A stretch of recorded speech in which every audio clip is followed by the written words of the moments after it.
शांति। Good morning. हम पिछले कुछ दिनों से भगवत गीता पढ़ने वाला एक ग्रुप है।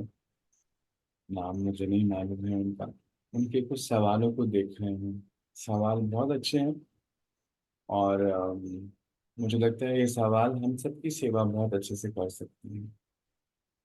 तो कुछ सवाल जो है आज हम लेंगे।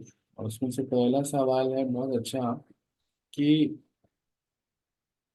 क्या मृत्यु के बाद भी आत्मा अपने गुणों को आगे लेके जाती है?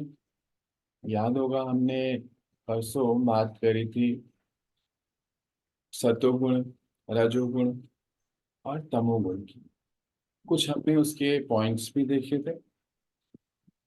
पहले तो हम एक बार उसको रिवाइज कर लेते हैं। जो तमोगुणी आत्माएं हैं उनके अंदर आलस्य बहुत ज्यादा होगा। आलस्य, काम, क्रोध, लोभ, मोह, अहंकार, ये तो हम सब सुनते हैं, ये तो होगा। वह प्रबल जो है आलस्य होगा। आलस्य की वजह से अपने आप को आगे लेके जाना असंभव महसूस करेंगे। प्रबल जो उनका पॉइंट है वो आलस्य का है। आलस्य की वजह से सब चीजें आ जाती हैं। और वो पास्ट के बारे में ज्यादा सोचेंगे। पीछे ऐसा हो गया, ऐसा क्यों। हर चीज के पीछे उनका क्यों बहुत होएगा। क्यों, क्यों, क्या, मेरे ही साथ क्यों। मैं इसका रीजन जानना चाहता हूँ। क्यों, ये क्यों हो गया, अभी तक सब सही था। ऐसे कुछ पॉइंट्स हैं। और नींद बहुत आएगी क्योंकि आलस्य प्रबल है। नई चीजें सीखना नहीं चाहेंगे। रेजिस्टेंस टू चेंज, डर, घबराहट, ये सब जो है उनके ऐसे पॉइंट होंगे। कॉन्फिडेंस की कमी होना, जो सोचा वो नहीं कर पाना, विल पावर की कमी होना, ये सारे पॉइंट जो है प्रबल होंगे। रजोगुणी आत्माएं ये बाहरी मुक्ता में ज्यादा होंगी।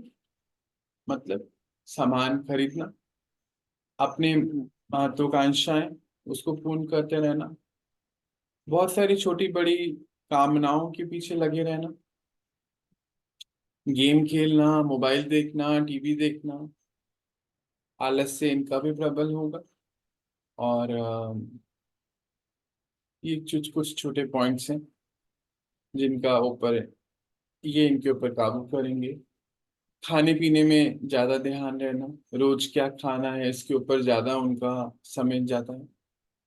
दिन में 3 वक्त का खाना, तो तीनों वक्त में क्या खाना है, अच्छा बुरा, सर्दी गर्मी, ये सब चीजें जो है, कपड़े, परफ्यूम, बस ये सब चीजें जो भी।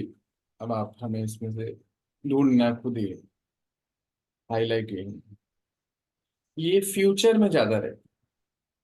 कल क्या होने वाला है, कैसे होगा, मैं कल क्या करूंगा, मुझे एक घर के बाद दूसरा घर, ऐसा। सतो प्रधान आत्मा है। अच्छा, फिर एक पॉइंट रह गया। जो तमोगुणी आत्मा है वो कुछ करना ही नहीं चाहती। काम करना उनके लिए बहुत बोझा हो जाता है। कोई भी परिवर्तन वो एक्सेप्ट नहीं कर सकते। चेंज उनको एक्सेप्ट नहीं हो सकता। बहुत मुश्किल होता है। छोटा सा भी चेंज करेंगे आप, सेटिंग को भी चेंज कर देंगे। मान लीजिए एक पर्टिकुलर चीज है जो एक जगह रखी हुई थी, वो वहां से हिलकर दूसरी जगह अगर आ गई, वो भी कोई कारणवश है, कोई कार्य होना है, कुछ है, तो वो उनको एक्सेप्टेबल नहीं है। वो चेंज को एक्सेप्ट कर नहीं सकती। परिवर्तन मुश्किल है, देखना ही मुश्किल है, तो करना तो कितना मुश्किल हो सकता है ना। रजोगुणी आत्मा है, ये सारे दिन कुछ ना कुछ करना चाहते हैं, खाली नहीं बैठ सकते। हमेशा कुछ ना कुछ, कुछ ना कुछ, कुछ ना कुछ चलता रहेगा। प्लानिंग चलती रहेगी। और सत्वगुणी आत्मा है, जो क्या करना है, कब करना है, कैसे करना है, पूरा उनके पास एक चार्ट रहता है हमेशा, सत्वगुण में होने की वजह से। दूसरा, ये आत्माएं जो है सुख स्वरूप होने की वजह से, सुख में रहने की वजह से अपने आप को सुख से हमेशा भरी भरती रहती है, शांति में रहती है। चेंज उनको मालूम है ये होना है, तो ज्ञान जो है उनका मेन पॉइंट। सतोगुणी आत्माओं का मेन पॉइंट है ज्ञान। ज्ञान एक ऊर्जा है, जैसे उनकी ऊर्जा क्या है आलस से, तमो प्रधान। रजो प्रधान की ऊर्जा क्या है कार्य, और इनकी ऊर्जा है ज्ञान। ज्ञान से ये अपने आप को आगे बढ़ाते हैं। ज्ञान स्वरूप होने की वजह से अपने हर एक कर्म को एक्यूरेटली करने के लिए इनका कार्य है। ये कर्मा फील्ड से डरते घबराते नहीं है। तमोगुणी आत्मा कर्मा फील्ड से बहुत डरते हैं, डर प्रबल है, बॉडी कॉन्शियसनेस कंप्लीट। रजोगुणी डरते वैसे डर नहीं है, वैसा वाला डर नहीं है, एक अलग सा डर है, अनजाना अनकहा भय है। ये आत्माएं क्योंकि आत्मिक स्थिति में होने की वजह से इनको कोई डर नहीं। ये तो लास्ट हमने बात करी थी छोटा सा उसके बारे में बात हुई। अब सवाल आता है क्या, दो सवाल हैं, दोनों को भी हम साथ में ले सकते हैं। एक सवाल ये है कि क्या ये रजोगुण या ये जो हमने ये सब सुना, परमात्मा कहते हैं कि आपके अंदर कौन से टाइम पे कौन सा गुण एंटर कर रहा है चेक करिए, चेक करके चेंज करना है। क्योंकि एक ही व्यक्ति के अंदर एक ही दिन में ये सब आ जाते हैं, हम इसको चेंज करना है, चेंज करके इसको सतोगुण में लेके जाना है। यहाँ पर एक सवाल है, हम सब आत्माएं इस धरा पे आई क्यों, क्या आवश्यकता है आने की, ऊपर ही क्यों नहीं रह गए हम। परम धाम में तो सुख शांति है, सुख धाम है, शांति धाम कहा जाता है, निर्माण धाम कहा जाता है, तो आई क्यों। तो सवाल ऐसा था कुछ कि भगवत गीता पढ़ने का लक्ष्य क्या होना चाहिए। हम पढ़ तो रहे हैं पर क्यों पढ़ रहे हैं पता ही नहीं। एक भाई साहब हैं, यंग है, 28 ईयर के हैं, 28 साल के हैं, पिछले 7 साल से भगवत गीता स्टडी कर रहे हैं। कहते हैं, मैं इसको क्यों पढ़ रहा हूँ मुझे समझ नहीं आता। ये बहुत अच्छा सवाल है, और उन्हीं का ये सवाल है कि हम नीचे क्यों आते हैं, ऊपर से नीचे क्यों आते हैं। तो परमात्मा ने बताया हमें कि हर आत्मा, विश्व की हर एक आत्मा का एक ही लक्ष्य है, अपने आप को सतो प्रधान बनना। बस एकमात्र लक्ष्य, और कोई लक्ष्य नहीं। यानी कि भगवान को महसूस करना, भगवान के करीब जाना, बस यही उनका लक्ष्य है। और इसीलिए नीचे आते हैं ताकि अपने आप पूरी डिफाइन करें। तो हमारा एक पिछले दिनों का सवाल था, क्या हम ड्रामा चेंज कर सकते हैं। ये सवाल मुझे लगता है ये एक्यूरेट आंसर है कि हाँ हम चेंज कर सकते हैं, क्योंकि लक्ष्य ही यही है, सभी को इस समय दिया जा रहा है कि हर एक आत्मा अपने आप को सतो प्रधान बना सकती है। और सतो प्रधान बनने के लिए शायद परमात्मा ने अपने इंस्ट्रूमेंट्स, अपने बच्चों को तैयार किया।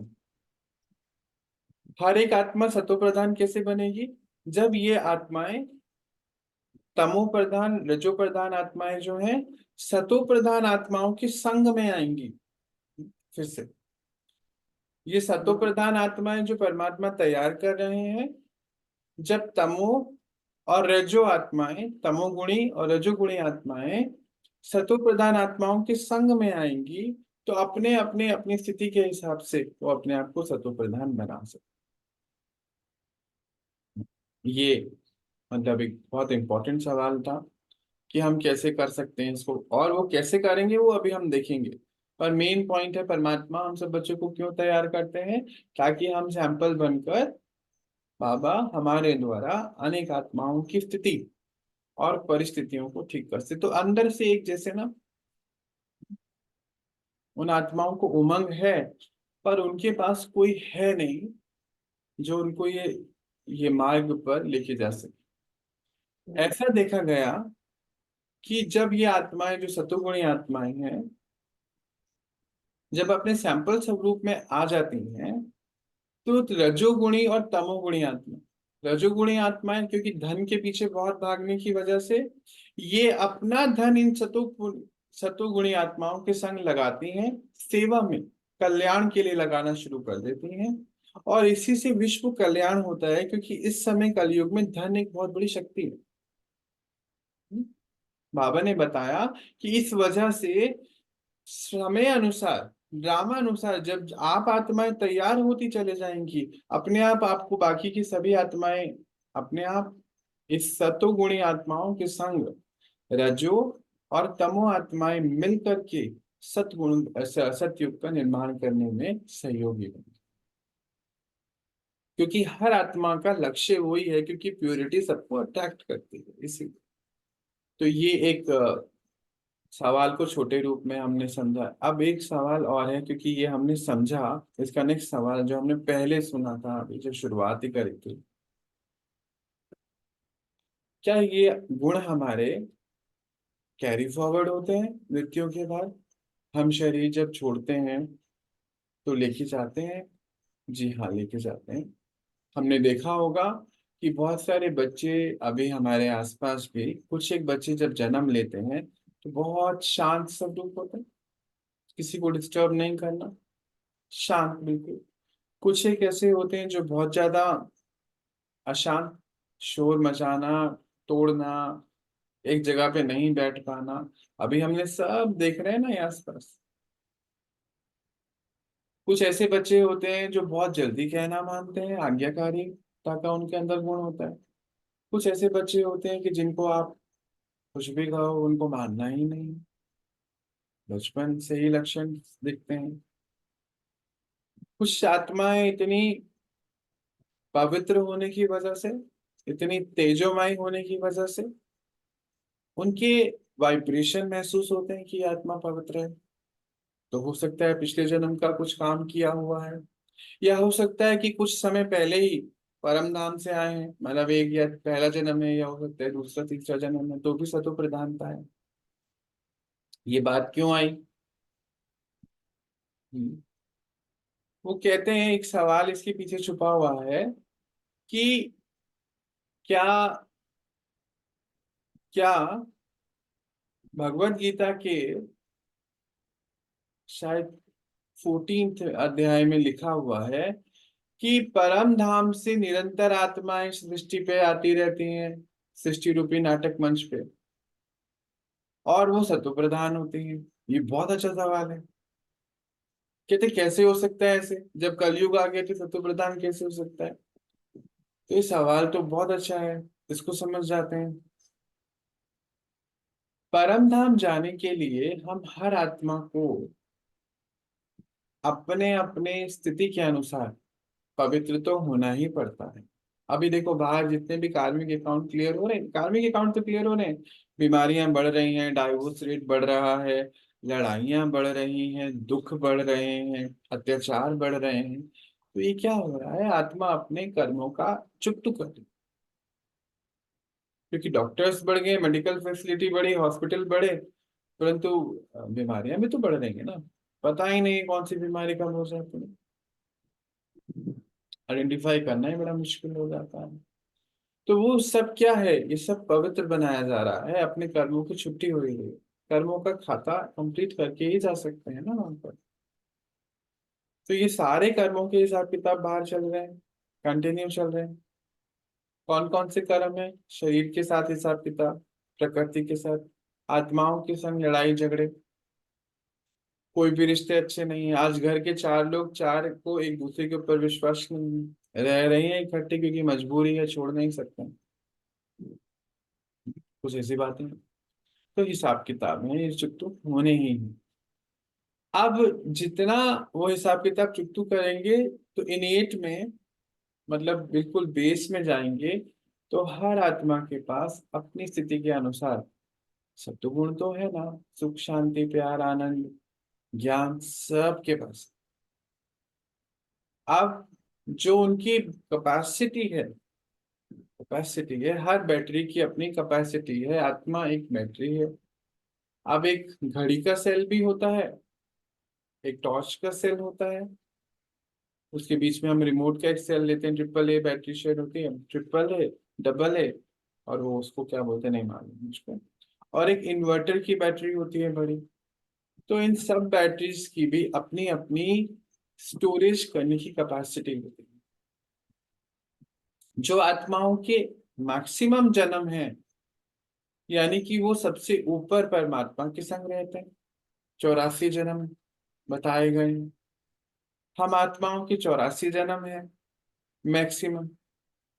तो वो आत्माएं जो है परम धाम में परमात्मा के संग रहती हैं, क्योंकि वो बहुत बड़ी बैटरी अपने आप को सतोगुण से भरते हैं।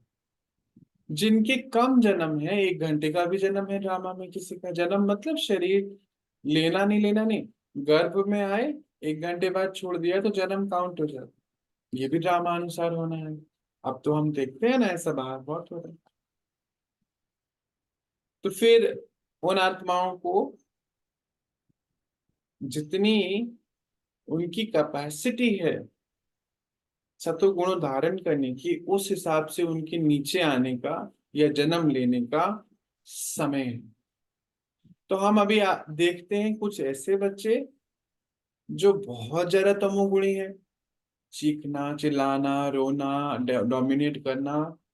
अभी एक परिवार से मिलना हुआ मेरा, बच्ची वो 1.5 साल की है, पर वो इतना डोमिनेट करते अपने पेरेंट्स को, दिख रहा है डोमिनेट करती है, सुनती ही नहीं। 1.5 साल का बच्चा, आप सोचिए। मतलब हाईएस्ट फॉर्म है तमो प्रधानता की ना। तो अभी क्या हो रहा है, ये ऐसे बच्चे भी दिख रहे हैं, पर ऐसे बच्चे भी दिख रहे हैं जो बहुत पावन पवित्र हैं। तो उसका आंसर यही है कि जो पीछे से कर कर आए हैं या उसी समय आत्मा परम धाम से आई है सृष्टि रूपी नाटक मंच पे अपने कर्म को करने के लिए। ये अंत तक समय चलता रहता है ऐसा कि परम धाम से वो आत्माएं आती रहती है। क्यों? जो लास्ट में आ रही है ना आत्माएं, वो सतयुग की स्थापना करने का उनका रोल है। कैसे?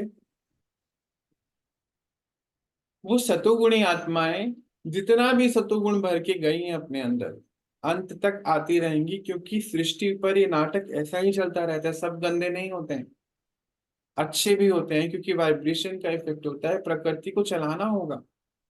आज भी देखो, हम देखते हैं ना, चलो जंगलों में भी सब खराबी हो चुकी है, प्लास्टिक पहुंच गया है अब तो, हमारे बॉडी में पहुंच चुका है माइक्रो प्लास्टिक, ब्लड में भी आ गया है, सब जगह पहुंच चुका है। पर सृष्टि पर कलयुग के अंतिम समय तक भी अभी भी कुछ ऐसी जगहें हैं प्रकृति द्वारा, जब हम देखते हैं तो बोलते हैं ये स्वर्ग है, ये जन्नत है। जैसे कश्मीर की बात होती है या कुछ ऐसी चीज, अभी भी हम उनको कहते हैं। तो ये वाइब्रेशन के हिसाब से ही वो जगह अच्छी और बुरी होती है। इसीलिए अंत तक समय तक भी सृष्टि पर अच्छे और बुरे, कलयुग में भी सतो प्रधान आत्माएं आती रहेंगी। पर वो सतयुग नहीं होता है, क्योंकि सत्यता का पता नहीं होता उनका। बस रोल है थोड़ा सा, 10 साल, 20 साल, 1 जन्म, 2 जन्म, 10 जन्म, ऐसा कुछ रोल। वो अंत तक आते रहते हैं। अब जो पॉइंट था कि क्या हम इसको कैरी फॉरवर्ड करते हैं? हाँ जी बिल्कुल।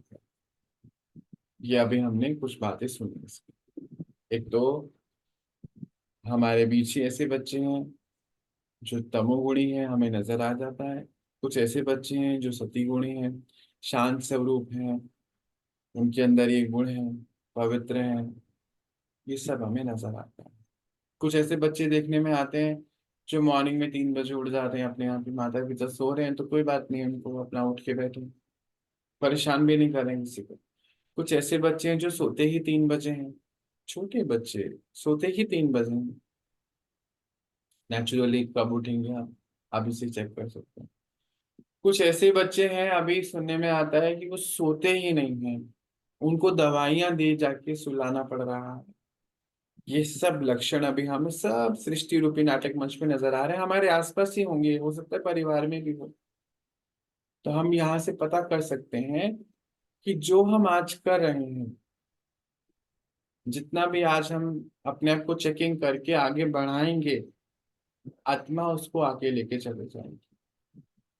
तो हमारा लक्ष्य क्या होना चाहिए? हमें अपने आप को जल्द से जल्द सतो प्रधानता में लेकर आना ही हमारा लक्ष्य होना चाहिए। आज हमारी जो भी आदतें हैं, जो भी संस्कार हमने डेवलप करे हैं, ये सब हम आगे ले जाएंगे। ये भगवत गीता बताती है हमें। इसीलिए अपने आप को इस बंधनों से मुक्त कराने की बात हो रही है। परमात्मा हमें समझाते हैं कि बच्चे, इस जो ये मृत्यु सागर है, मृत्यु लोक है, इससे तुमको अमर लोक में ले जाने के लिए मैं तुमको ज्ञान स्वरूप बनाता हूँ। ज्ञान की नाव पर, नैया पे बिठा कर ही ले जा सकता हूँ। ज्ञान की नैया पर तुम्हारा मैं सारथी हूँ और तुमको मैं वहां ले जा सकता हूँ। सिर्फ ज्ञान से ही तुमको मैं मृत्यु लोक से अमर लोक, अमर लोक क्या है? ऊपर नहीं, ऊपर की बात नहीं हो रही है। ऊपर तो है ही नहीं ना, कुछ फीलिंग ही नहीं है, शरीर ही नहीं है। परम धाम है। परम धाम को तो मुक्ति धाम बोला जाता है। वो तो हमारा एक, हमारा घर है, स्वीट होम है। अमर लोक मतलब सतयुग की बात हो रही है, सुख शांति की दुनिया की बात हो रही है, गोल्डन एज। तो मृत्यु लोक यानी कि ये यहाँ पे कलयुग की बात है। मृत्यु लोक मतलब जहां पर लोग जो है अपने आप को शरीर समझने लगे, तो शरीर छोड़ने को मृत्यु से बोला जाता है। मृत्यु मतलब हानि को सोचा जाता है। पर अमर लोक का अर्थ क्या? क्या सारे अमर रहेंगे वहां पे, ऐसा कुछ है क्या? नहीं। मृत्यु लोक और अमर लोक में फर्क क्या हुआ? अमर लोक का अर्थ है कि अपनी सारी आयु पूरी कंप्लीट करके आत्मा, शरीर कॉन्शियसली छोड़ेगी। जैसे कपड़ा चेंज करते हैं ना, ऐसे कॉन्शियसली हम अपने शरीर को चेंज। और मृत्यु लोक का अर्थ क्या हुआ? कि पता ही नहीं हम आत्मा है। शरीर छूटना मतलब मर जाना होगा। वहां पे शरीर छोड़ना और दूसरा शरीर लेना मतलब, परमात्मा बहुत सुंदर एक शब्द बोलते हैं, move on should be a celebration. Celebrate करते कि अभी हमारे यहाँ के कर्तव्य कंप्लीट हो गए, चलिए अब मुझे दूसरी जगह जाना है। पता है कि दूसरी जगह जाना है तो शरीर छोड़ के आगे चले जाते हैं। इतना ज्यादा कर्म, कर्म इंद्रियां जीत होने के कारण ही ये कार्य हो सकता। लौकिक में एक सवाल है, पूछते हैं कि क्या मृत्यु की अवस्था से कर्मों का पता चलता है? जब सोचते हैं बड़े आराम से शरीर छोड़ते हैं इन्होंने, इनके कर्म बहुत अच्छे होंगे। या बहुत परेशान होकर बीमारियों के साथ शरीर छोड़ते हैं, तो ऐसा कुछ होता है क्या? हम ऐसे किसी के कर्मों के बारे में उनकी मृत्यु की स्थिति से पता नहीं लगा सकते। तो उन्होंने एक सवाल पूछा कि भगवत गीता में ऐसे बताया गया है कि शरीर छोड़ना है, शरीर छोड़ना है। यहाँ बता रहे हैं कि अवस्था से, क्या योगी होने से मृत्यु नहीं होगी? ऐसा बिल्कुल भी नहीं।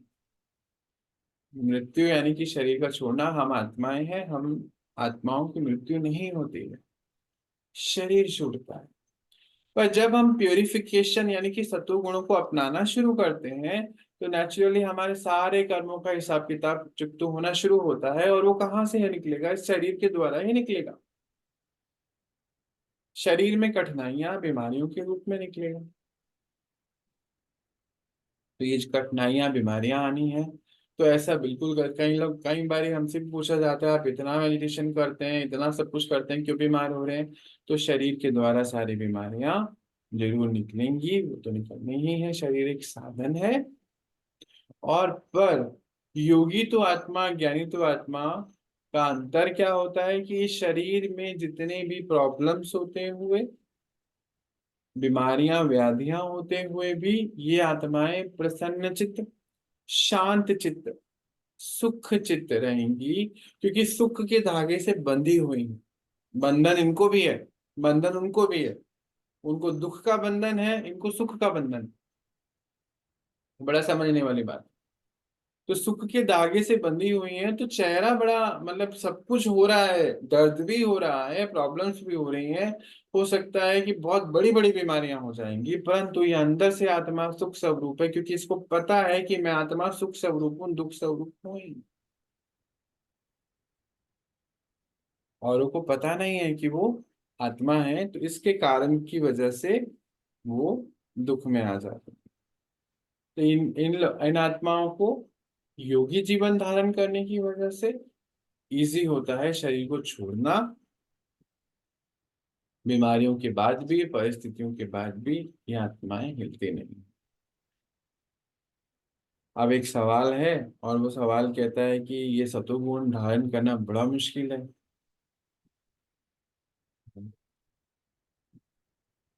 मुश्किल तो वैसे है भी और नहीं, दोनों। क्योंकि मुश्किल की डेफिनेशन और आसान की डेफिनेशन भी हम सब की अलग। किसी के लिए एक वक्त का खाना बनाना भी मुश्किल है, एक जन के लिए चाय बनाना भी बड़ा मुश्किल है, किसी के लिए 1,000 लोगों का खाना बनाना भी मुश्किल है। तो ऐसे ही सत्वगुण धारण करना अर्थ क्या है, जब लक्ष्य ही ये है हमारा। हम्म, भगवत गीता लक्ष्य ही ये दे रही है कि सब आत्माओं को यहाँ की सत्वगुण ही धारण करना है। तो मुझे लगता है जब ये समझ में आ जाए ना कि जब लक्ष्य ही ये है, तो सब कुछ छोड़ के इसके ऊपर काम करना चाहिए। मतलब घर बार छोड़ने की बात नहीं हो रही है, सब कुछ छोड़ने की बात नहीं हो रही है। सब कुछ छोड़ना मतलब तमोगुण और रजोगुणों को निकाल कर, और निकालने के लिए सत्वगुणों को धारण करना शुरू कर देना चाहिए। जितना भी हो जाए, जितनी भी परसेंटेज हम आगे पहुंच जाएं, हम कुछ ना कुछ परसेंटेज तो बढ़ ही जाएंगे, क्योंकि परमात्मा ने हमें बताया, भगवत गीता के 2nd अध्याय में लिखा हुआ है। उन्होंने पूछा कि ऐसा क्यों लिखा है, कि अगर तू अपने अपनों को मार देगा, अगर तू अपने अपनों को मार देगा तो जीवन मुक्ति में जाएगा, और नहीं भी मारेगा तो मुक्ति तो पाएगा ही पाएगा। मुक्ति तो पाएगा ही पाएगा, कुछ तो तुझे जरूर मिलेगा। अर्जुन के बारे में ऐसा बोला गया। अब इसका अर्थ समझते हैं। सत्गुण को धारण करना, आत्मा प्रभाव लगाव से मुक्त हो जाती है। कैसे, अभी हम इसको समझेंगे। पर ये जो बात हुई मुक्ति और जीवन मुक्ति, इसको समझते हैं। अगर हम इन अपनों की बात, अपनों की रिश्तेदारों की बात नहीं हो रही है, अपने मतलब जिनको हम अपना समझ लेते हैं बॉडी कॉन्शियसनेस में होने की वजह से, यानी कि हमारे काम, क्रोध, लोभ, मोह, अहंकार, आलस्य, ईर्ष्या, द्वेष, इसको हम अपना समझ लेते हैं। और जब इसको खत्म करते हैं, खत्म करते हैं, तो बाबा ने कहा जितनी परसेंटेज अगर पूरा कंप्लीट खत्म करोगे तो अमर लोक में जाओगे, जीवन मुक्ति में जाओगे। जीवन मुक्ति यानी कि सतयुग, स्वर्ग। और अगर नहीं भी कर पाओगे, जितना भी कर लोगे, तो मुक्ति में तो जाओगे जाओगे, तुम्हारा कोई लॉस नहीं। अब मुक्ति क्या है? अभी सृष्टि पर अगर हम एक सर्वे करें, तो मेजोरिटी लोग मुक्ति को चाहते हैं। थक गए हैं, जीवन जीते जीते थक गए हैं। हम यहाँ करने क्या आए? अगर ध्यान से समझे, कैसा जीवन है हमारा? छोटे से बड़े होते हैं, शादी करते हैं, उसके बाद उस परिवार को आगे बढ़ाते हैं, शरीर चेंज करते हैं, दूसरे परिवार में जाते हैं, यही तो करते हैं। पर आज देखो, हर एक्ट मुश्किल हो चुका है। बच्चों के लिए पढ़ाई पढ़ना मुश्किल है, माता पिता के लिए बच्चों की पालना करना मुश्किल है, खुद से पसंद हुआ जो काम, खुद ने पसंद किया कि हमें ये पढ़ाई करनी है, पता है ये जॉब मिलेगी, उसको वो बोझा समझते हैं। मतलब हम जो करने आए हैं वो हमारे लिए बोझा बन चुका है। तो वो आत्माएं मुक्ति चाहते हैं, पर मुक्ति कभी नहीं होती है। परमात्मा कहते हैं मुक्ति कभी नहीं होती है। मुक्ति का अर्थ हम समझते हैं कि शरीर ही नहीं लेंगे, बस बहुत हो गया। हम्म, ये पॉसिबल है नहीं। मुक्ति का अर्थ होता है कि हम शरीर में रहते हुए इन सभी वासनाओं से अपने आप को मुक्त कर, इन सभी वेग से अपने आप को मुक्त कर लें, हम इन सभी प्रभावों से मुक्त हो जाएं। तो बाबा ने कहा कि सतोगुणी आत्मा यानी कि लंबे काल के अभ्यासी, छोटे काल के अभ्यासी नहीं, लंबे काल के, कि सतोगुणों को धारण करना, बहुत लंबे समय तक इस कार्यक्रम को चलाना होगा। इसीलिए जिस एज में भी हो, जहां पर भी हो, अभी से अपने ऊपर कार्य करना शुरू करो। सब कुछ छोड़ के इसके ऊपर कार्य करना शुरू करो। कुछ छोड़ना मतलब फिर से घर बार छोड़ने की बात नहीं हो रही है।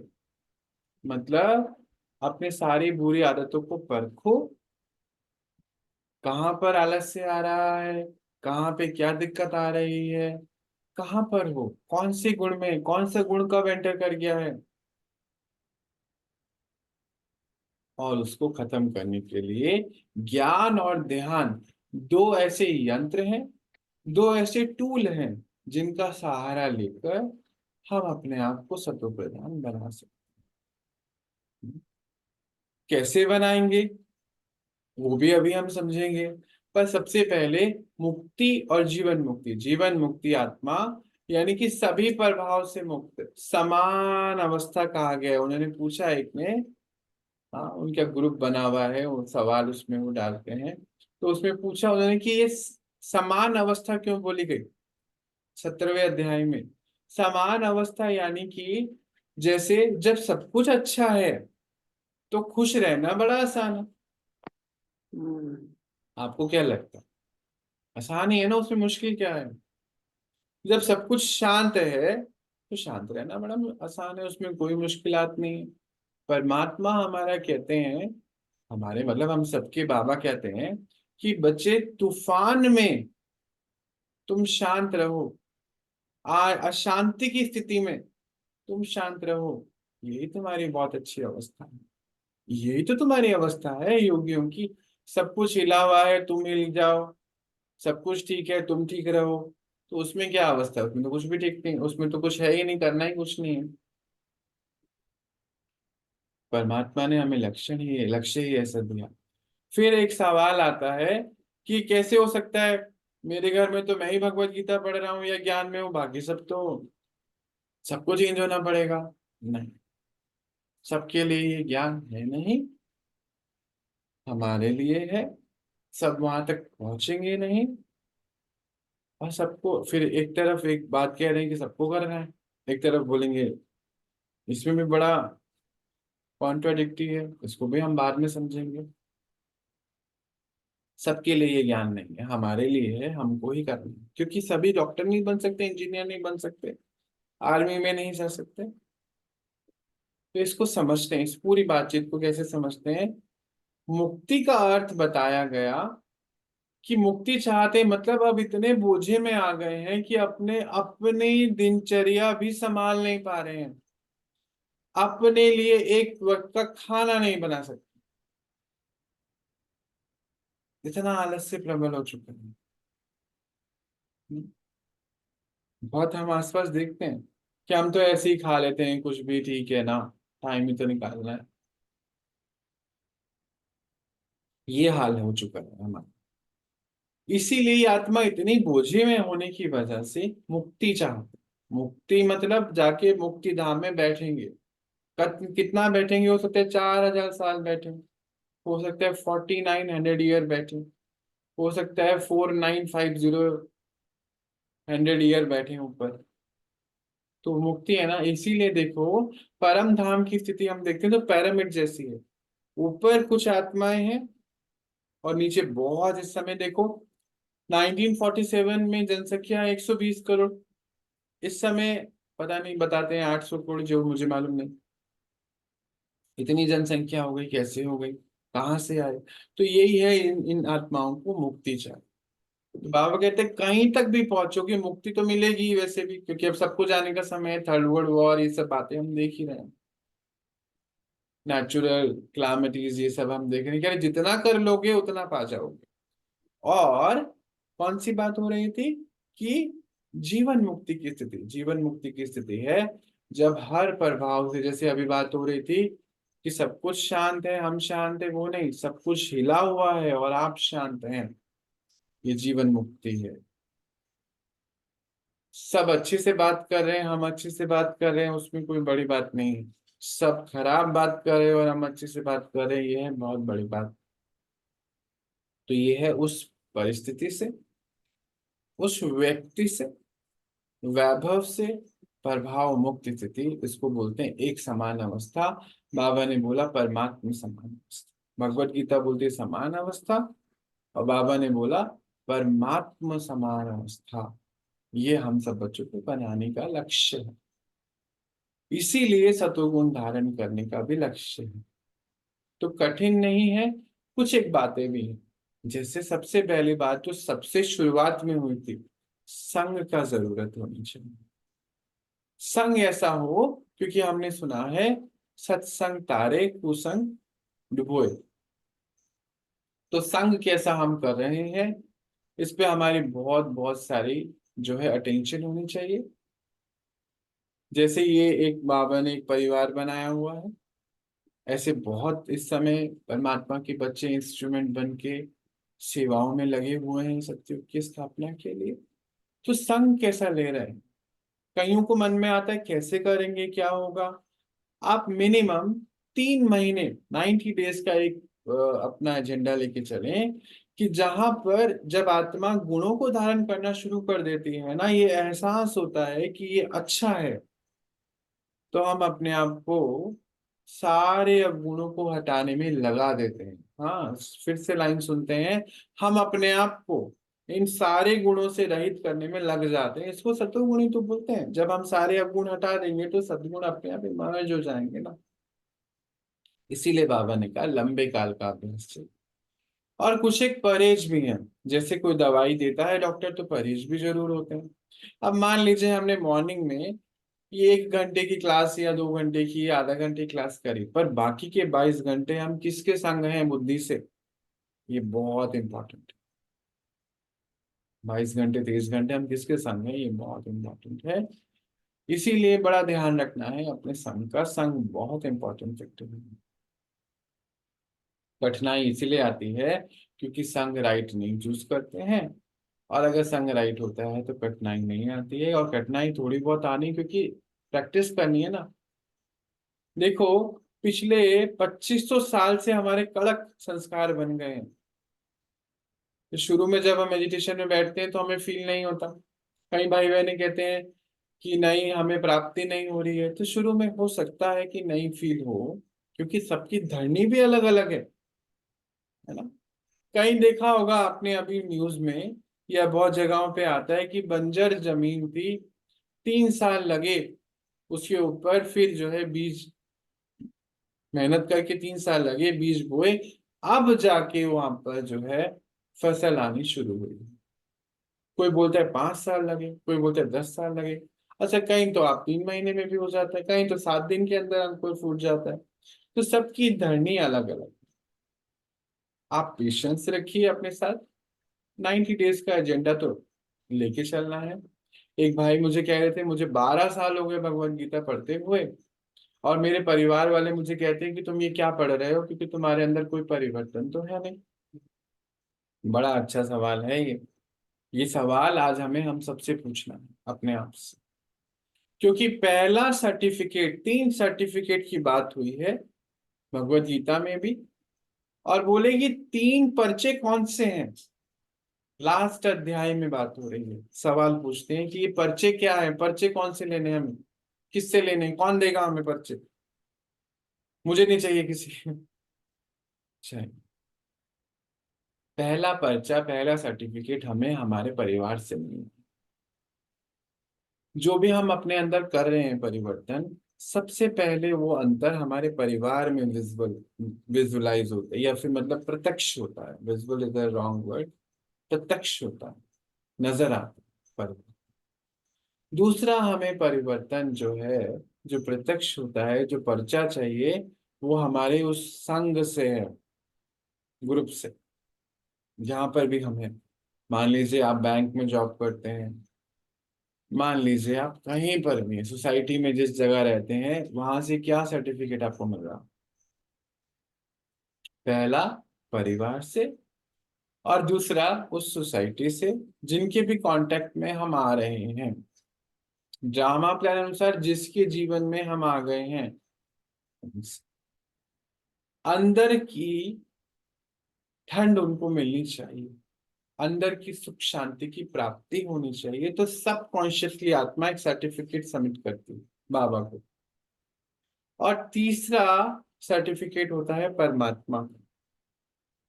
यानी कि परमात्मा कैसे सर्टिफिकेट देते हैं, भगवत गीता में क्या लिखा है, तुम्हारा खुद का सर्टिफिकेट।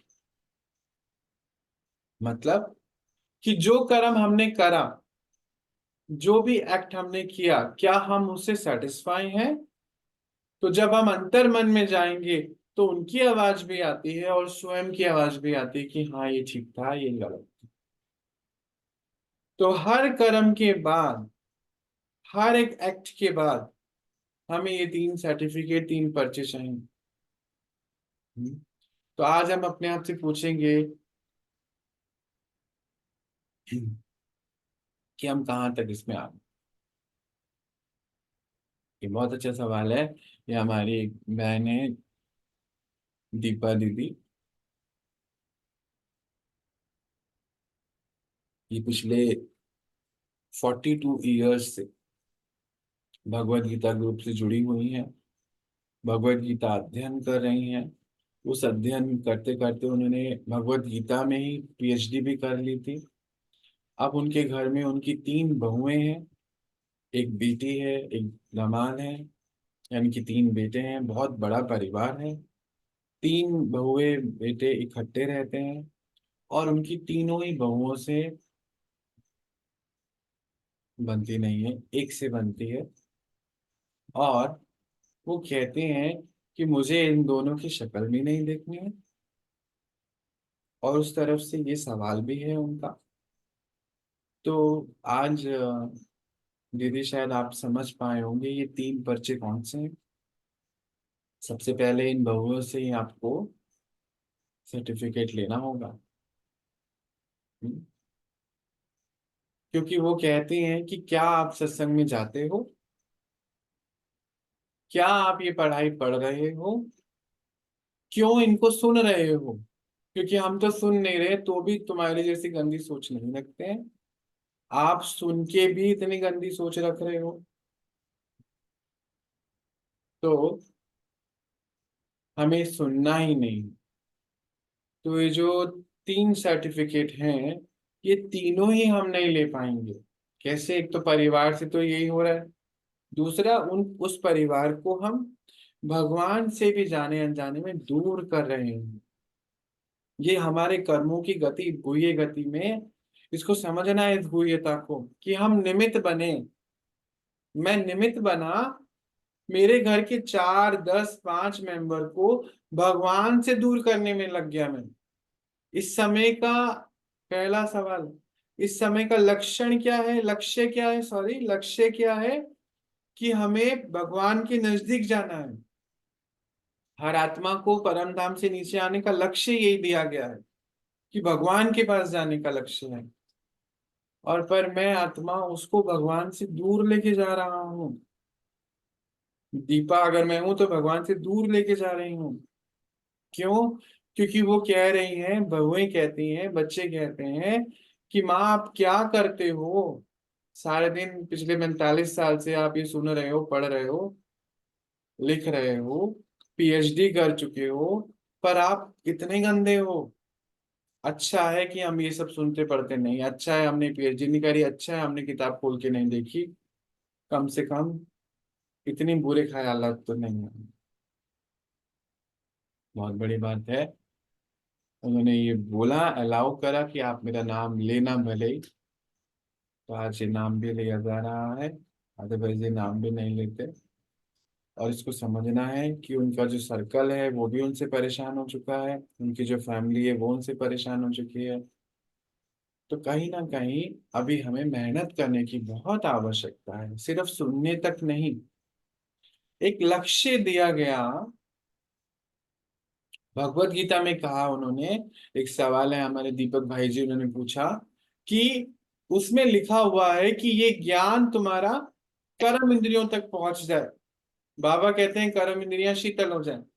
इसको समझ लेते हैं, बड़ा इंपॉर्टेंट पॉइंट है। फिर से सवाल को समझते हैं कि तुम्हारा ये ज्ञान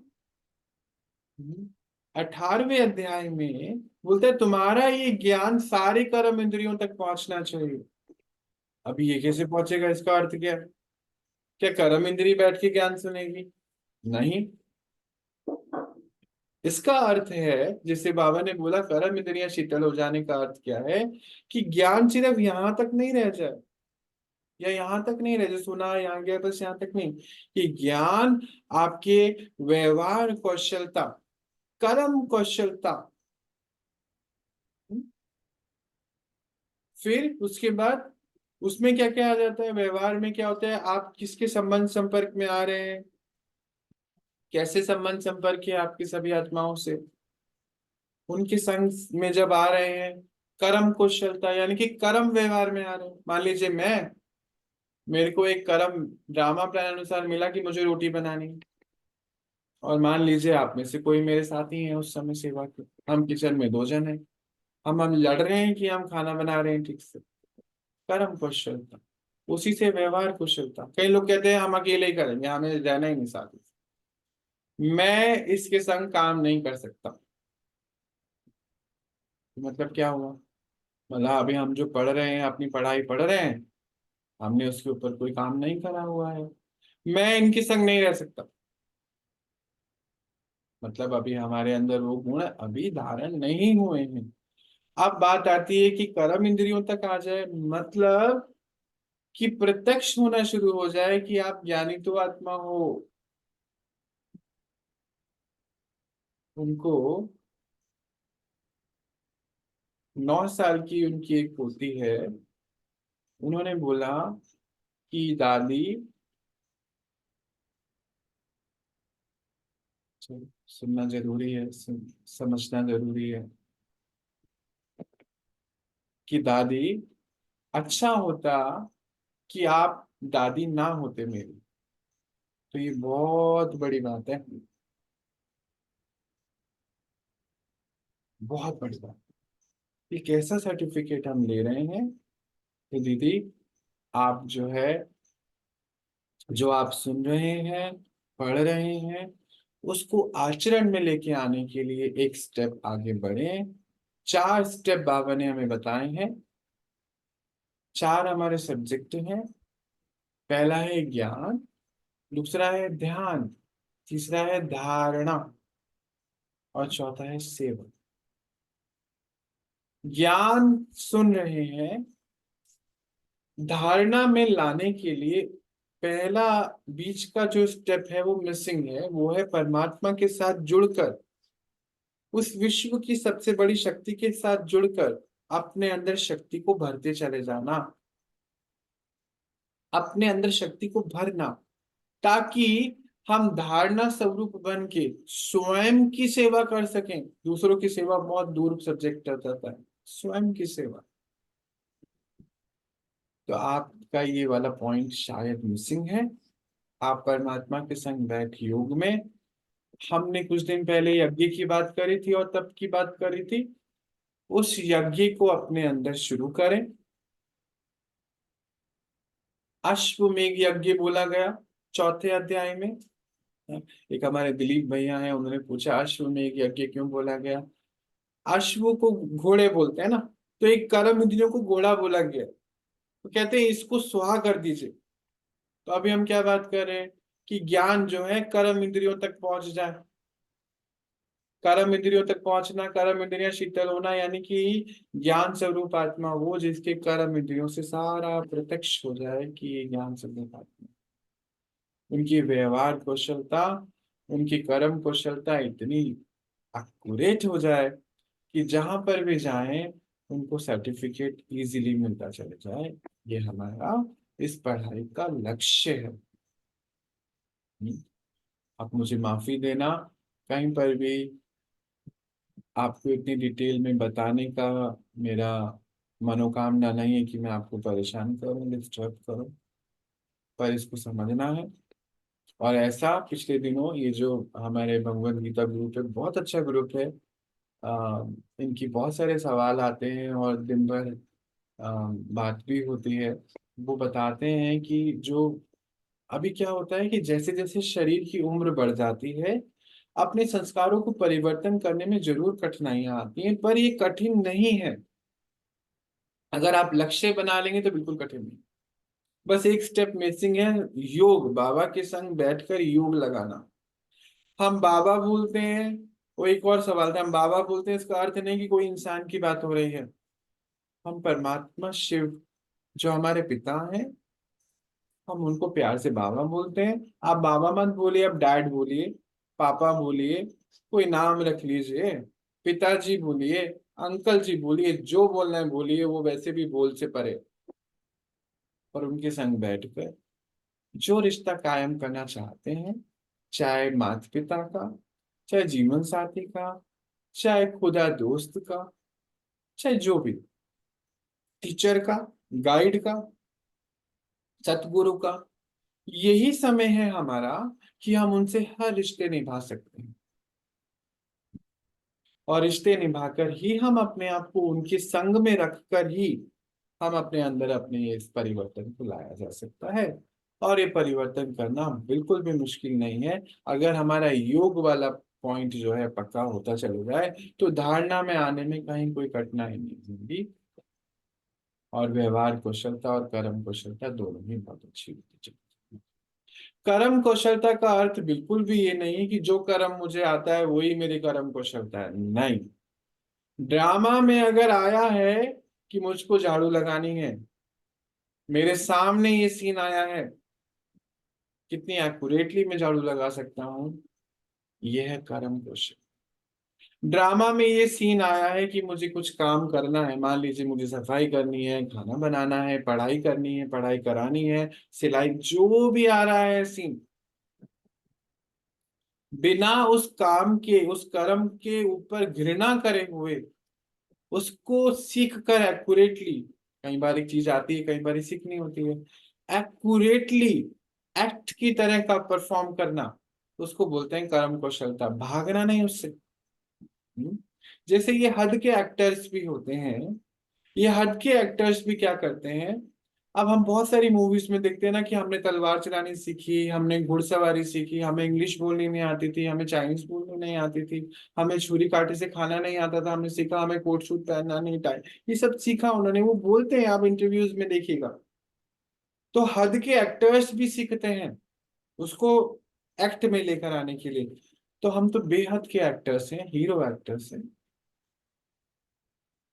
हम क्यों नहीं सीख सकते? तो कर्म कौशलता का अर्थ ये है। अब बिल्कुल लास्ट वाला पॉइंट आज का, हम इसको सोचते हैं कि लास्ट होगा नहीं होगा, मुझे नहीं पता ड्रामा में। हमारे वो जो ग्रुप है, तकरीबन 340 350 लोगों का ग्रुप है। और मेजोरिटी लोग, अभी एक छोटी सी मेरे वीडियो कॉन्फ्रेंसिंग पे मीटिंग हो रही थी, लगभग लगभग 5 6 दिन पहले। तो मेजोरिटी का एक सवाल था कि ये कार्य बहुत कठिन है। नहीं, हमारे मीठे बाबा हमें एक बात बोलते हैं जो मुझे बहुत अति प्यारी बात है, इतनी प्यारी बात है कि कैसे बताएं आपको, अभी बस फिर भी समझाने की कोशिश करते हैं। तो वो कहते हैं कि बहुत कठिन है, क्योंकि ज्ञान में तो मैं ही चल रहा हूँ, बाकी सब तो वैसे ही है, कैसे रहे उनके साथ, घर में जाके तो फिर वही तू मैं हो जाते हैं, ऐसा कहते हैं। तो बाबा हमें कहते हैं कि बच्चे, अगरबत्ती जो है ना, वो तुम बच्चों की रचना है।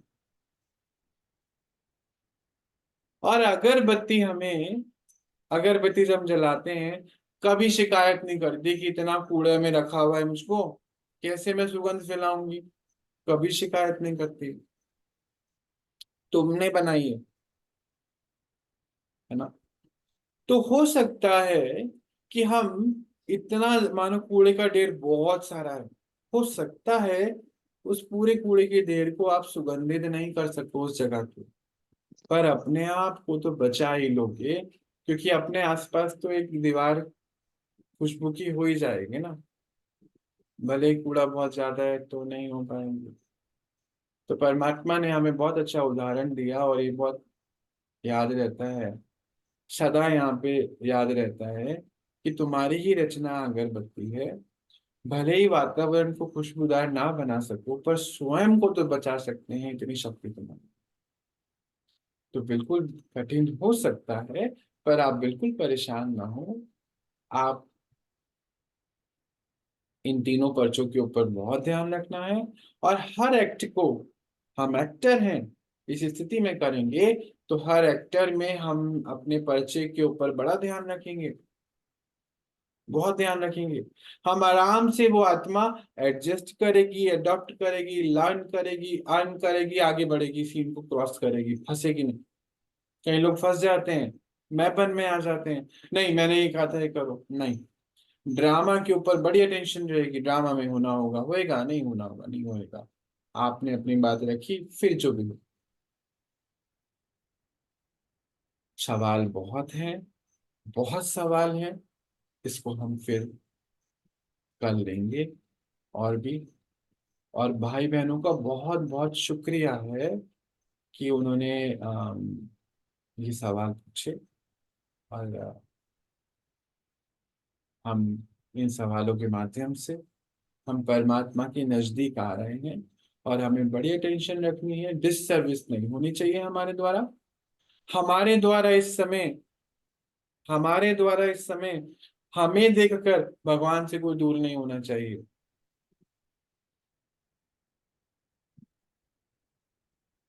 जैसे हमारे द्वारा हमें देखकर इस समय अंतिम समय भगवान से कोई दूर नहीं होना चाहिए, बल्कि भगवान के करीब आ जाना चाहिए। यही हमारा लक्ष्य होना चाहिए। ये लक्ष्य तभी हो सकता है जब सतोगुरु को बढ़ा सकते हैं। नहीं तो हमारे ऊपर सवाल, बच्चे, अब देखो 9 साल का बच्चा या छोटा बच्चा, बड़ा बच्चा, बहुएं, बच्चे, हमारे हमारे आसपास के सहकर्मी, हमारे पड़ोसी हमारे ऊपर ही सवाल खड़ा ना करें कि तुम क्या कर रहे हो। चलिए, एनीवेज हम कल इसको और डिटेल में समझेंगे। 3 पर्चे हमें लेने हैं, 3 सर्टिफिकेट हमें याद रखना है इसको। और ये हो सकता है, संभव है, हम संघ को छोड़ेंगे नहीं। परमात्मा के संग संग, इस परिवार के संग संग हम आगे बढ़ते चले जाएंगे, सफाई करते चले जाएंगे, क्योंकि विश्व का सबसे बड़ा स्वच्छता अभियान ये है। हम मिलते हैं आगे कल, और अपनी पढ़ाई को कल और आगे बढ़ाएंगे। ओम शांति। ओम शांति भैया। आज क्या है? ओम शांति। ओम शांति। ओम शांति भैया। ओम शांति। एक क्वेश्चन ओम शांति। उसमें थोड़ा होते रहा। एक सेकेंड, ओम शांति। आप अभी आप क्या लेके जा रहे हैं ना, मैं बस अभी आपके पास आ रहा हूँ। क्या लेके जा रहे हैं ये सोच के बताना है। हम्म? और अभी हम रिकॉर्डिंग ऑफ कर देते हैं और ऑफ द रिकॉर्ड बात करें, या रिकॉर्डिंग के संग बात करनी है, औरों को बहुत हेल्प मिल। चलिए, हाँ जी, आप पूछिए। आप हम्म, द्रोणाचार्य मुझे नहीं पता उसके बारे में। द्रोणाचार्य के बारे में। मुझे कोई करेक्टर के बारे में नहीं पता। द्रोणाचार्य महाभारत भूले थे, सब कुछ था। लास्ट मोमेंट में और उनके बाण सैया पर सोए रहे, ऐसा गीता में कहा गया। उसमें लास्ट में मतलब फिर कृष्ण भगवान से वो कहते हैं अर्जुन ज्यादा है, बाण से मार करके पानी निकाल कर पिलाता है। पढ़ा है हम। लास्ट में कृष्ण से वो बोलते हैं, वो कौन सा पाप किए थे, कौन सा वो था जिनके कारण उनको बाण सैया के ऊपर सुनना। मैंने भगवत गीता कभी भी पढ़ी नहीं, मेरे पास है भी नहीं ऑफिशियली। पर जितना मैं समझ पाया हूँ, उस समझ के हिसाब से आपको बताता हूँ।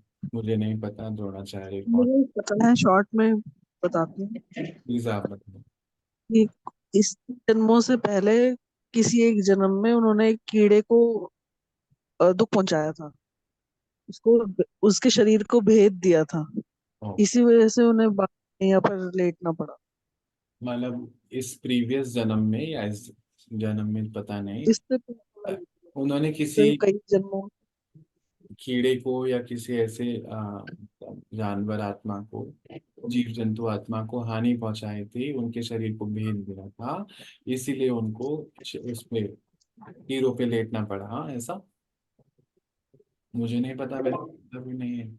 अब रही बात हेलो। उसकी, फिर अर्जुन ने क्यों मतलब कृष्णा के द्वारा उनको वो पिलाया, तो वो यहाँ पर जो ज्ञान हमें कहता है कि अंत में अभी बाबा ने बताया ना, जैसे कि मुक्ति और जीवन मुक्ति दो, तो दोनों में से एक जगह तो जाना ही है। हाँ तो अगर जीवन मुक्ति में नहीं जाएंगे तो मुक्ति में जाएंगे, तो हम आत्माएं जो है उनको मुक्ति और जीवन मुक्ति का वर्षा देंगे, परमात्मा के द्वारा उनको पहुंचाएंगे। अब वो क्या है, तो हमने सुना है परमात्मा को गॉड बोला जाता है, जनरेटर, ऑपरेटर, डिस्ट्रॉयर। तो ब्रह्मा के द्वारा स्थापना, विष्णु के द्वारा पालना, और महेश के द्वारा विनाश की बातें होती हैं, हम सुनते हैं।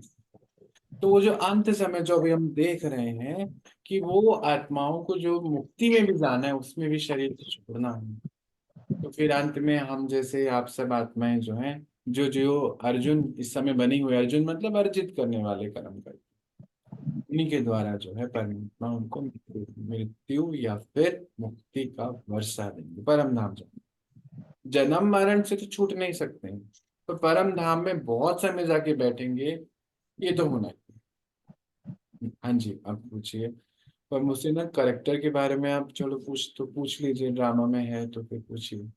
मुझे पता नहीं है कोई भी करेक्टर के बारे में, क्योंकि मेरे से सवाल भी वो पूछते हैं ना, करेक्टर के बारे में नहीं पूछते, अपने करेक्टर के बारे में पूछते भैया एक चीज मेरा बताइए। सवाल है, पूछूं मैं? हैं। बिल्कुल पूछिए। और धारणा पूछने के रिकॉर्ड धारणा में पूछना है। धारणा ये पॉइंट है, इसको क्लियर करिए कि धारणा कैसे बनती है और कैसे लाभ मिलता है हमें जीवन बहुत सुंदर, बहुत सुंदर। धारणा का अर्थ क्या होता है कि जैसे अभी हमारी बात हो रही थी कि हमारे से वो प्रत्यक्ष हो जाए ज्ञान, है ना। क्योंकि इस समय हम एक हो या जाओ। तो हम, है हाँ जी, नहीं दूंगी। मेरी आवाज आ रही है। में। मैं गलती से किसी का माइक्रोफोन हटेगा ऑन कर मेरे। दिया।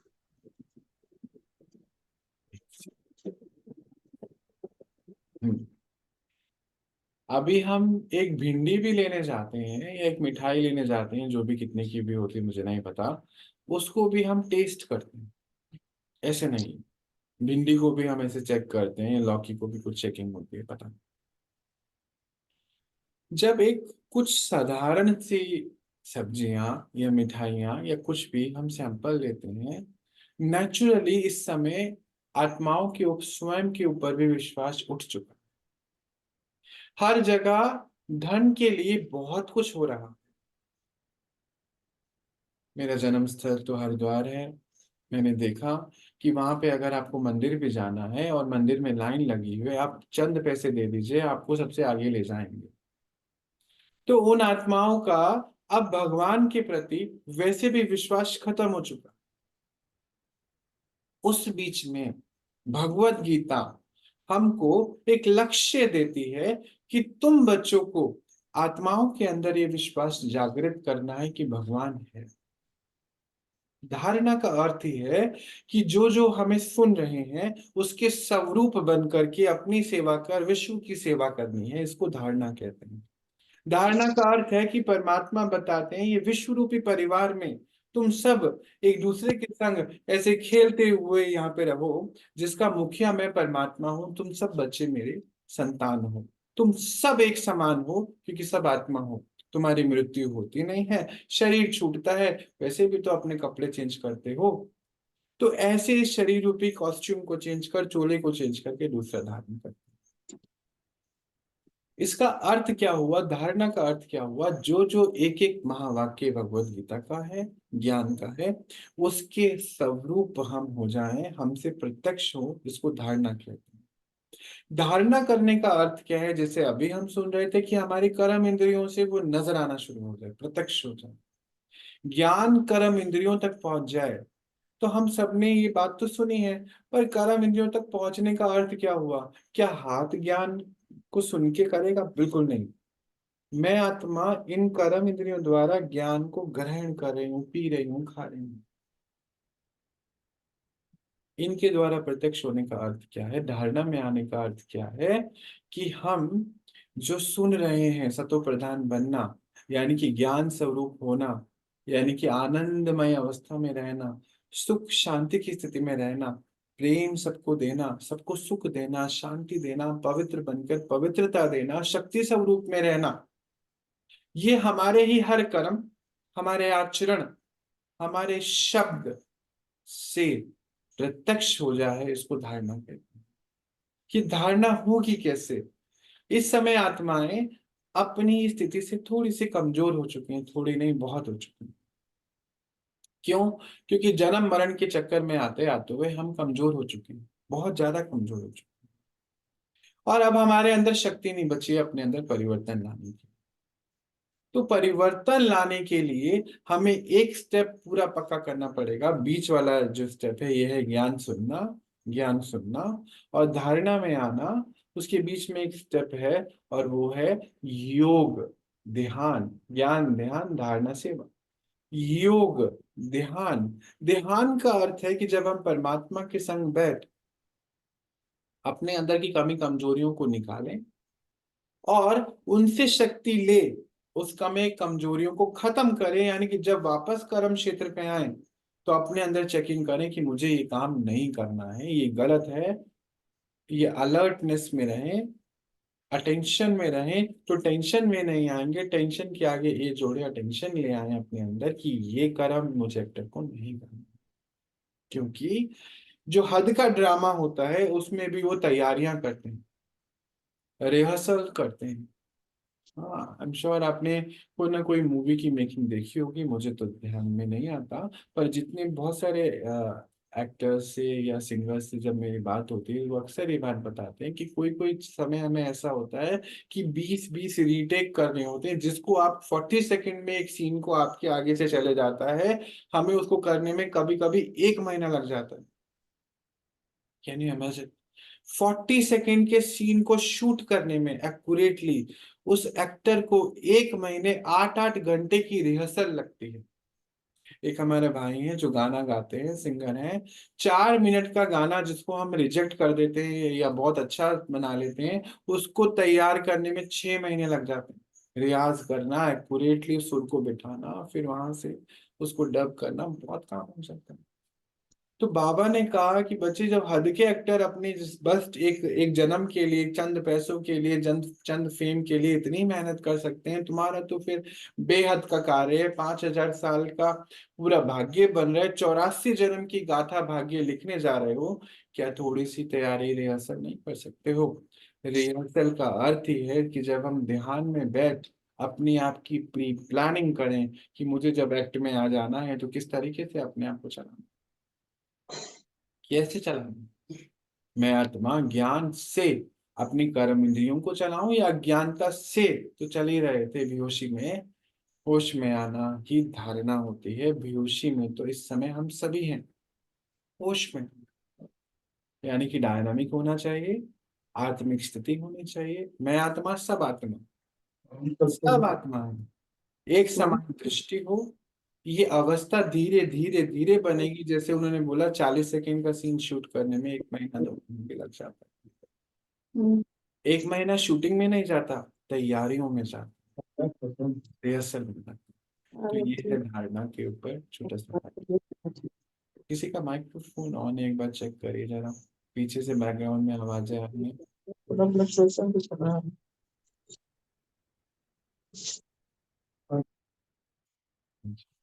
आपका ये सवाल का आंसर आपको आ, मिला, या इसमें मुझे कोई और क्लैरिटी देनी है? आप पूछिए तो मैं और आपको बताऊंगा। ज्ञान को धारण करना ही धारणा है। हाँ जी, उसको बिल्कुल प्रत्यक्ष, मतलब वो आपसे प्रत्यक्ष होना चाहिए कि ये ज्ञान, ज्ञानी तो आत्मा है, ये प्रत्यक्ष होना चाहिए। वो कैसे होगा? 2-3 चीजें हैं, व्यवहार में आते हैं और कर्म में आते हैं। दो ही तो काम हमें करने होते हैं। हमारा काम ही क्या है यहाँ पर? कुछ काम नहीं है हमारा, यही तो काम है। हम कर्म करते हैं और व्यवहार करते हैं, बस दो ही काम करते हैं। बाकी ये घर बनाना जोड़ना ये भी पार्ट ऑफ ये सब है। रहता हमारा कुछ भी नहीं है, हम जानते हैं पर करते यही हैं। पर ये करते हुए भी हम कर्म में और व्यवहार में ही आते हैं। जैसे अब एक छोटा सा उदाहरण है, हमारे आसपास का उदाहरण देता हूँ। एक घर में एक डॉगी है, अब उसको दिन भर मार रहे हैं, बारिश में वो भीग रहा है, फिर धूप आती है वो सूख जाता है। बंदा वही है। ये है व्यवहार कौशलता कि हमारा व्यवहार कैसा है हमारे आसपास से। मैं सिर्फ उनके घर में उनका व्यवहार बता, अपने बच्चों को मार के ही हर बात कहनी है। ये हुए हमारे घर के 4 लोगों के साथ हमारा व्यवहार, उनसे गलत तरीके से व्यवहार करना, उनको दुख देना, कटु शब्द कहना, व्यवहार।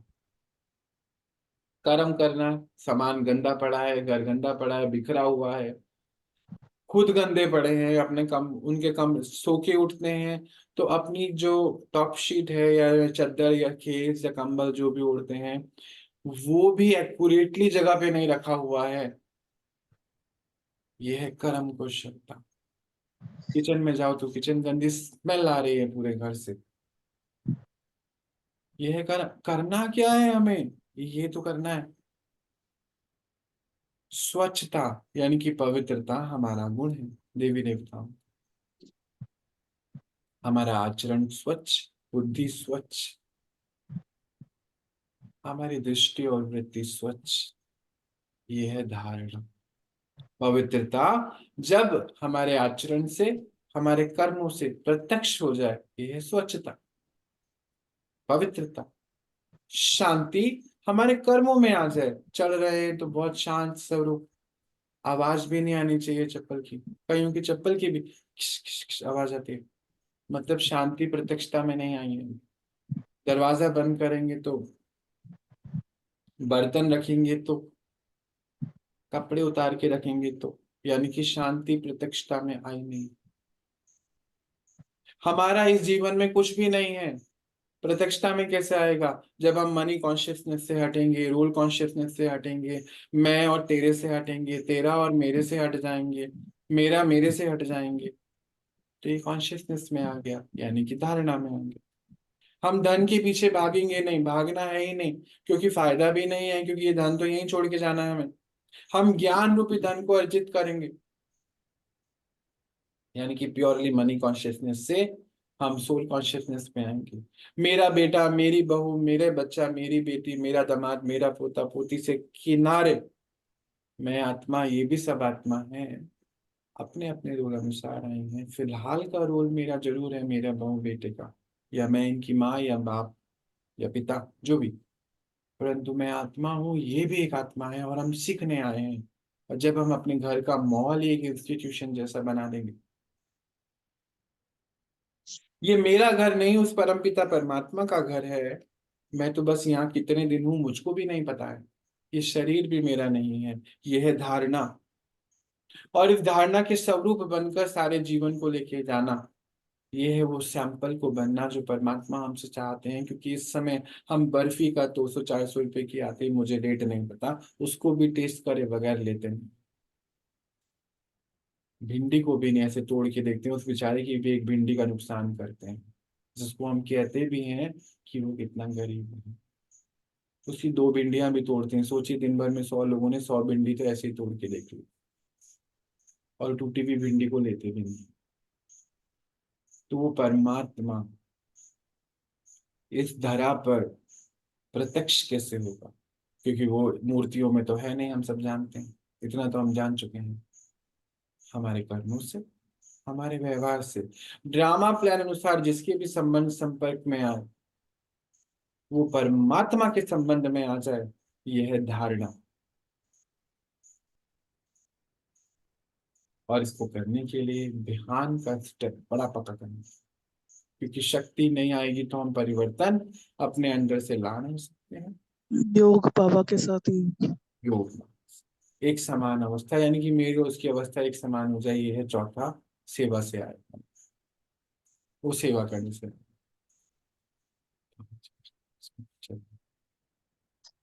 भैया एक सवाल पूछ लूं? बिल्कुल पूछिए, भी वेलकम। मैं ये कह रही हूँ कि जो अभी आपने बताया ना कि जो आत्मा यहाँ जितना लंबे टाइम तक रहती है वो बाबा के पास लंबे टाइम तक रहती है। नहीं, बीच नहीं, बीच में अब सवाल है, सब शब्द अलग हो सकते हैं, सवाल नहीं यही नहीं, है। शब्द नहीं, ये तो पूरा ही अलग हो गया बहन जी। मैं बहुत मैं देर से फिर होल्ड करके आप पूछो पहली बार पूछो, मैं मैं होल्ड बताता कर हूँ। पाती हूँ। हम्म, तो वही मैं पूछ रही हूँ भैया ये कैसे होगा, क्योंकि कृष्णा को जो है बहुत कम टाइम मिलता है बाबा के साथ रहने का। बिल्कुल वतन बिल्कुल। वतन में। अब हम इस सवाल को ना दो चीजों में समझेंगे। आपने बहुत जी अच्छा सवाल पूछा। चलो अब इसको दोनों प्रोस्पेक्ट से समझते जी। हैं।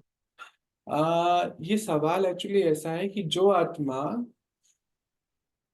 सबसे ज्यादा समय परमात्मा के संग रहेगी, एक बार सवाल फिर से रिपीट करो, मैं फिर इसको दोनों अर्थ में समझाऊं। सवाल का मतलब यही था, शब्द मैं नहीं बता पाऊंगी क्योंकि नहीं नहीं दीदी, ये नहीं आपको कहना है, आप नहीं कह सकते ये बात। नहीं नहीं, देवी उसका देवताओं की यही कला मतलब था है, कि हमारी बोलने की आत्मा कला। आत्माएं कौन ऊपर रहती हैं कितने टाइम तक, ये सवाल था। अंत समय में जो आत्माएं आती हैं ना, जैसे आपने बोला ना कि हम्म, बीच बीच में आत्माएं आती रहती हैं, हम्म, उनकी पवित्रता 100% होती है। जो आती है वतन से, उनका टाइम कुछ भी हो, पर वो 100% प्योर होती है। यही राइट है। right। लेकिन दूसरी चीज आपने जो बोला इतना तक तो हमें समझ में आया, पर दूसरी बात नहीं समझ में आई कि जो आत्मा जितने समय लंबे समय तक यहाँ होती है धरती पर, उतने ही लंबे समय तक वहां होती है। हमने कहा ये तो मैं नहीं जानती, भैया से पूछो। हाँ हाँ, ये सवाल थोड़ा सा आपने शायद ठीक से नहीं समझा। इसको समझते हैं हम लोग, इसको दो तरीके से समझते हैं।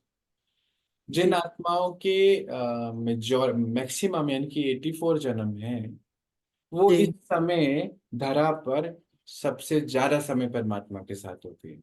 इसका अर्थ क्या हुआ, धरा पर होती है, क्योंकि हाँ, ऊपर तो धरा उसके पर लिए होती जमीन है। नहीं है। हाँ, वहां तो टिक नहीं सकती, वहां नहीं तो तो टाइम पता। भी नहीं है उसके पास। वहां तो जाना और फिर वहां से तुरंत नीचे आना। जाना है, बाबा को ऐसे गुड मॉर्निंग गुड इवनिंग करेंगे, वो हम कर हाँ नहीं पाएंगे क्योंकि पता ही नहीं होगा कि जी बाबा जी। हमारे संग है, और बस वहां से बाहर। हाँ, जैसे वही तो। अभी जैसे आपको वो जाना है, पता नहीं मुझे। तमोगुणी आत्माएं ज्यादा टाइम तक वतन में रहती हैं। तमोगुणी आत्मा, तमोगुणी आत्माएं, रजोगुणी आत्माएं, सबसे ज्यादा तमोगुणी आत्माएं ऊपर। तमोगुणी होती हैं, फिर रजो होती हैं, और सतों को तो आना ही है धरती पर, क्योंकि उन्हीं के द्वारा तो ये धरती टिकी रहती है। है, उनको आना ही है। और शुक्रिया। उनको स्टार्ट करना है ना दीदी, प्रोसेस। स्टार्ट करना, और बीच स्टार्ट बीच करना में है। तो होल्ड करने के लिए आता, जैसे बुद्ध आए, साईं बाबा आए, या और लोग भी आते, कि क्रिश्चियन के लोग भी आए, तो ये लोग भी तो आए ना, ये भी तो सत्व प्रधान आत्माएं थी तो ना, प्रधान मैं अपने अपने लेवल। अपने अपने तो लेवल पर। प्रधान तो अभी भी आ रहे हैं ना, नहीं तो ये अंत में क्या होगी, हाँ सारी तमो प्रधान तो मतलब चले जाएंगी, पर जी जी सारी सतो प्रधान रह जाएंगी। इसके लिए सतो प्रधान आत्माएं अंत तक आती चले जाएंगी। अब जी। उनको सतो प्रधान पीरियड हो सकता है 1 साल का हो, 2 साल का हो, 10 साल, हम्म ये नहीं, जी। पर आते रहेंगे। अभी भी देखो, बहुत सारी ऐसी जगहें हैं जहाँ पर जैसे अम, शिरडी के पास कोई गांव है जहाँ ताला लगाते ही नहीं है, चोरियां हम्म नहीं होती हैं। तो ये हम्म। सब क्या है, ग्रुप ऑफ सतो प्रधान अपने लेवल पे सतो प्रधान। शनि शिंगणापुर ऐसे हाँ, कुछ क्या नाम। नाम है? शनि शिंगणापुर कुछ नाम है ऐसे। हाँ, कुछ ऐसा नाम मैंने भी ऐसे सुना है। तो ऐसी बहुत सारी जगहें बनी हुई हैं, ये तो आती रहेंगी अंत तक। तो वो दो दो चीजें अलग अलग भाव में है। मतलब जितने समय हम इस समय परमात्मा की संख्या से इस समय रह सकते हैं ना, ऊपर तो हमें पता ही नहीं है कि कौन है हमारे संग। ऊपर मैं और आप इकट्ठे होंगे, पता ही नहीं होगा हम आप हैं। जी, ऊपर फीलिंग नहीं है ना, वही फील तो करने यहाँ आना पड़ता है। जिससे हम सारी उम्र संग रहते हैं, बहुत प्यार का रिश्ता हो या बहुत तकरार का हो, ऊपर पता नहीं है। हम्म। है ना, एक भाई बहन मुझे बता रहे थे कि हमारी शादी को पता नहीं 30 साल हो गए, 30 साल में 30 मिनट भी हम प्यार से नहीं रहे। बढ़िया। अभी 2 दिन पहले की बात है कि 30 साल में, मतलब वो बात ही ऐसी थी कि याद ही रह गई, 30 साल में 30 मिनट भी हम प्यार से नहीं रहे, पर फिर भी संग है। ये भी बहुत बड़ी पावर है आपके अंदर।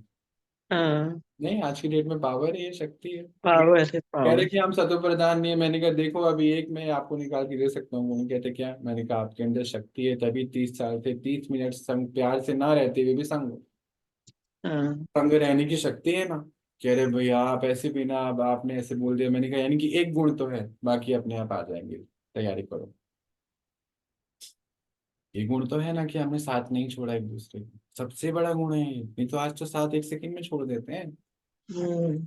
तो गुण तो है, एक है तो बाकी आ सकते हैं, ये नहीं कह सकते कि गुण नहीं है। गुण तो ढूंढने को, अपने अंदर ढूंढने हैं। क्योंकि हम सब ड्रामा प्लान अनुसार हम सबके पास गुण है। बाबा ने बोला है कोई भी एक भी ऐसा आत्मा नहीं है जो बिल्कुल अवगुणी है।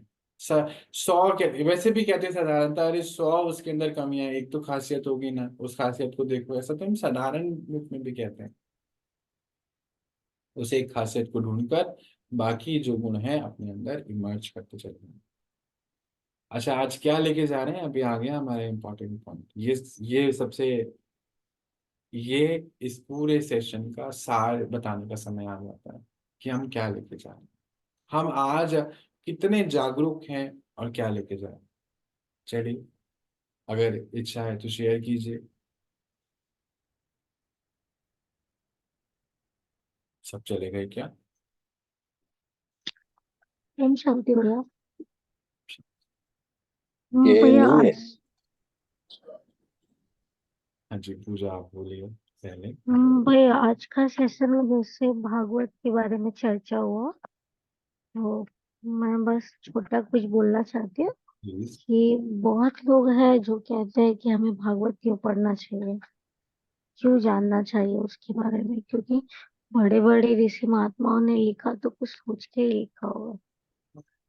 तो भैया मैं एक एग्जाम्पल देती हूँ कि जैसे हम कोई टॉय या कुछ खरीदते हैं तो उसको चलाने के लिए एक मैनुअल दिया जाता बहुत सुंदर, बहुत सुंदर। है। तो मेरा मानना है कि भागवत भी हमारे जीवन की मैनुअल है। इंस्ट्रक्शंस है कि कैसे हमें इस शरीर रूपी इंस्ट्रूमेंट को चलाना है। जैसे कि वो आप बता, हाँ कोई भी इंस्ट्रूमेंट लेते हैं तो उसमें लिखा होता है कि ये करना है और ये नहीं करना हाँ भैया। है। बहुत बहुत सुंदर पूजा, बहुत सुंदर, बहुत सुंदर। और बताइए, और क्या लेके जा रहे हैं? यानी कि हमें अपने जीवन में उस मैनुअल को यूज करना चाहिए। यस भैया, मुझे लगता है कि हर किसी को जानना चाहिए कि हमें कर्म करते हुए भी मतलब एक सात्विक धर्म में रहना है, तभी तो हमें किसी से मोह नहीं होगा। बिल्कुल, मतलब अपने सारे कर्म करते हुए, अपने सारे ड्यूटीज निभाते हुए हम कैसे परमात्मा से जुड़ सकें, ये मैनुअल हमें हम्म, बता सकता है। बहुत सुंदर, बहुत सुंदर, वेरी गुड, वेरी गुड। आपने बहुत कुछ ले लिया आज। हाँ जी, बताइए, और बताइए, शेयर करिए, और क्या लेके जा रहे हैं यहाँ नहीं पे। भैया, कितने लोगों को देखते हैं ना, मतलब वो लोग कहते हैं कि संन्यास ले लेना उचित है ये, तो संन्यास वो तो उस कुरीतियों से भैया नहीं।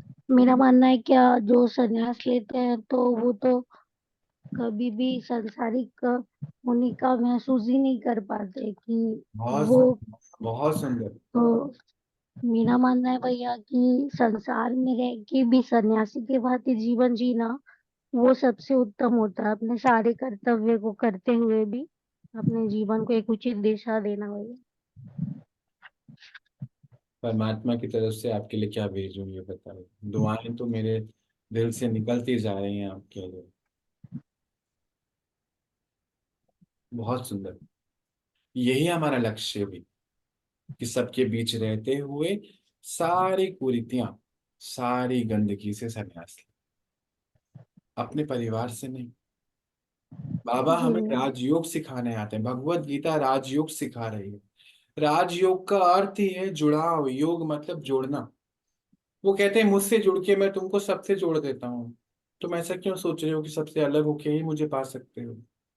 नहीं, वो कहते हैं जी तुमको भैया। ये करके दिखाना है, सबके संग रहते हुए भी मुझसे जुड़कर हर कर्म को करना।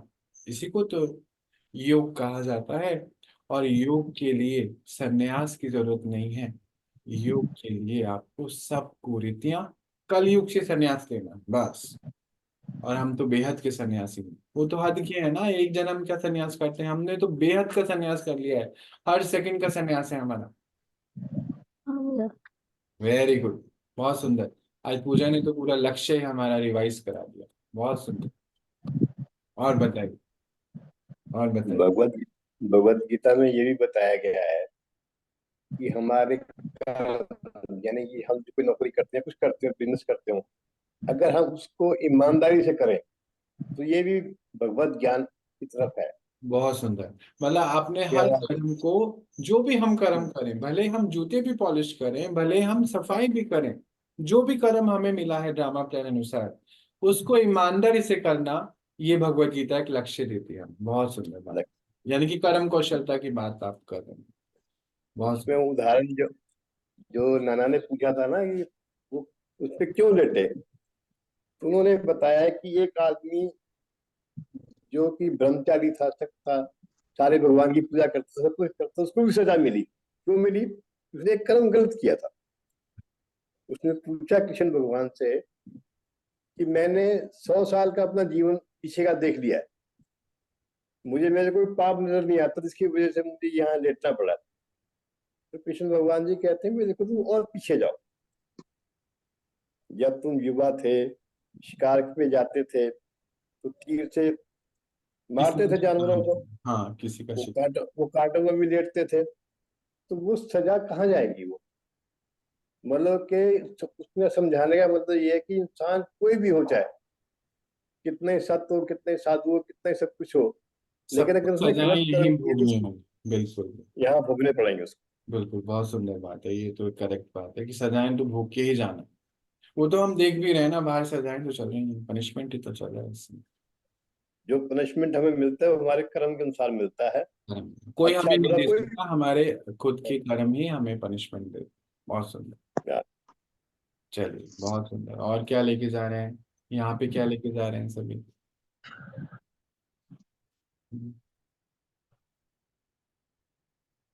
एक बात बार बार मेरे मन में आ रही है, जी, बोलूं? हम बिल्कुल बोलो ना। मैं इस टाइम आ रहा है, जैसे ज्ञानी में आत्मा, हम्म, सारे अच्छे अपने आत्मा के गुण अपने अंदर भर के, हम्म। बाबा से योग करके, और सभी गुणों की धारणा को अपने जीवन में लगा के उन मैं अपना भला कर सकती हूँ, मतलब मैंने अपनी, यही सीखा। बिल्कुल अपनी सदगति कर सकते हो, अपने आप को मुक्त करा सकते हो, हाँ, अपनी सेवा कर सकते हो, और ये समय इसी का ही। हाँ। और अपनी करते रहेंगे ना, बाकी सबकी अपने आप हो जाएगी। आप चाहिए। अपने आप हो जाएगी। बहुत सुंदर। ये मन रूपी बर्तन चित्त साफ करना ही हमारी सेवा है, तभी हम भगवान को अपने चित्त पे, अपने मन पर बिठा सकें। योग जिसको कहा कह रहे हैं आप, योग तभी होगा जब हमारा चित्त बिल्कुल साफ होता है। हम्म, सिंपल शब्द में बहुत बोल सुंदर, दिया। बहुत सुंदर, बहुत सुंदर। टीचर्स ऐसे ही होता है। और बताइए, और बताइए। अच्छा, अभी अगर हम यहाँ की बात होगी तो हम ऑनलाइन से अभी रिलीज लेते हैं, और हम कल मिलते हैं अपनी पढ़ाई को कल और आगे बढ़ाते हैं। कल कुछ और सवाल हैं हमारे वो ग्रुप के, उसको भी हम लेंगे और अपने आप को और बढ़ाते चले जाएंगे। मिलते हैं कल। और ये विश्व का सबसे बड़ा स्वच्छता अभियान जो चल रहा है, इसमें हम निरंतर अभ्यास करके अपने आप को स्वच्छ बनाते हैं। हम शांति सभी को। ओम शांति। ओम शांति भैया। शांति। ओम शांति, सबको ओम शांति। ओम शांति।